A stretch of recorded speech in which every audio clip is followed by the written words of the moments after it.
CM Jaganmohan Reddy ఇవాళ నెల్లూరు జిల్లాలోకి ప్రవేశిస్తున్నారని ఈ నేపథ్యంలో సమీక్షలు ఉంటాయన్నారు ఎంపీ విజయసాయిరెడ్డి. ఇక ఉదయం బస్సు యాత్ర ప్రారంభం కానున్నట్లు వెల్లడించారు. జిల్లాలోని 7 నియోజకవర్గాల్లో ఒక్కో నియోజకవర్గంలో 10 మందిని సీఎంతో కల్పిస్తామన్నారు. నేను రామలింగేశ్వర స్వామి సాక్షిగా చెప్తా ఉన్నా, ఎల్లవేళలా అన్నతో పాటు ప్రసన్న కుమార్ రెడ్డి అన్నతో పాటు వైఎస్ఆర్ కాంగ్రెస్ పార్టీలోనే మీలో ఒకటిగా మీతో సహజీవనం చేస్తూ మీకు సేవ చేసేటటువంటి భాగ్యం, పార్లమెంటులో మీ యొక్క వాణిని వినిపించేటటువంటి భాగ్యం కలిగించాలని మీ అందరినీ కూడా నేను వేడుకుంటా ఉన్నా.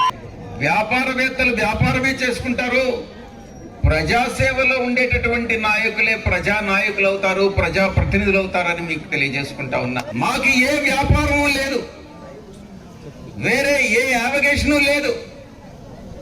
ప్రజల సమస్యలను పరిష్కరించడమే, ప్రజల సమస్యలే మా సమస్యలుగా భావించి మీ యొక్క అనుక్షణం 24 గంటలు 365 రోజులు మీకు మీ దగ్గర కానీ, అసెంబ్లీలో కానీ, పార్లమెంటులో కానీ మీ సమస్యలను పరిష్కరించడమే మా బాధ్యత, లక్ష్యంగా భావించి మీ ముందుకు వస్తా ఉన్నాం.